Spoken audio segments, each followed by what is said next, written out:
আমি বাংলাদেশের সেনা বিদ্রোহের জন্য উস্কানি দিচ্ছে।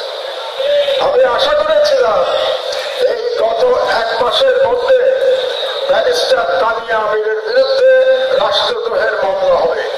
দুর্ভাগ্যবশত এখনো আমরা সেরকম মামলা হতে দেখি নাই।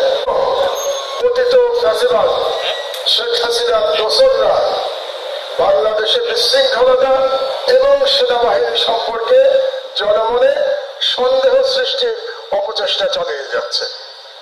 উদাহরণ হিসেবে আমি আপনাদের এখন একটি ভারতীয় পত্রিকার একটি সাম্প্রতিক নিউজ আপনাদেরকে দেখাচ্ছি। ইন্ডিয়া টুডে 27 মার্চ 2025 বাংলাদেশ সম্পর্কে একটা আর্টিকেলের শিরোনামটা দেখুন, কোন উস্কানিমূলক শিরোনাম হচ্ছে হোয়াটস on Bangladesh army chiefs mind. একটি ভারতীয় পত্রিকা ইন্ডিয়া টুডে কিন্তু যেসব পত্রিকা না, ইন্ডিয়া টুডে ভারতীয় যে বর্তমান হিন্দুত্ববাদী সরকার মোদী সরকারের ইংরেজি মাউথপিস হচ্ছে ইন্ডিয়া টুডে। সেই ইন্ডিয়া টুডেতে বাংলাদেশের সেনাবাহিনী প্রধান সম্পর্কে বলা হচ্ছে হোয়াটস on Bangladesh army chiefs mind. তার মানে ভারত পরীক্ষা করছে যে বাংলাদেশের আর্মি চিফের মাইন্ডে কি আছে। এবং সেই আর্টিকেলে আমি বলছি বাংলাদেশের একজন ব্যারিস্টার, আমি মনে করি সে একজন ভারতীয় এজেন্ট, ব্যারিস্টার তানিয়া আমির কি কমেন্ট করেছে দেখেন। The general can firmly back President Shahabuddin Chukku to declare an emergency using Article 141. The President can dismiss the interim government and set up a new team to hold early and inclusive elections.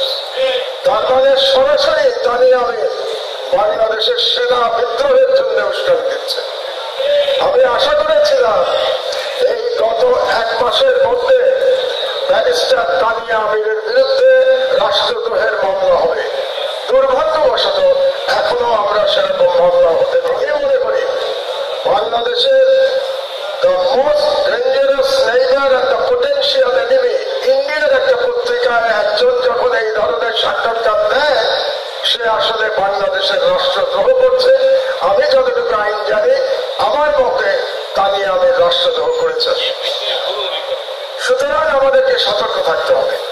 সতর্ক কি থাকতে হবে? জনগণ এবং সেনাবাহিনীর মধ্যে ইস্পাত কঠিন ঐক্য করতে হবে। ইস্পাত কঠিন ঐক্য যখন আমরা বলি, তখন দূরত্ব ক্ষমাতে হবে, দূরত্ব শূন্যে নিয়ে আসতে হবে। দূরত্ব শূন্যে নিয়ে আসতে হলে আমাদের আজকের যে সাবজেক্ট, সেই সাবজেক্টের দিকে তাকাতে হবে যে রাজনীতির প্রভাবমুক্ত সশস্ত্র বাহিনী।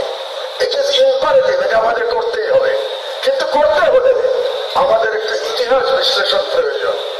আমি একজন ইতিহাস এবং পলিটিক্যাল সায়েন্স রাষ্ট্রবিজ্ঞানের একজন গবেষক হিসেবে আমি বিগত 55 বছরের ইতিহাস বিশ্লেষণের চেষ্টা করেছি আমার আজকের এই পেপারে, এবং এটা আমি দশকওয়ারি চেষ্টা করেছি।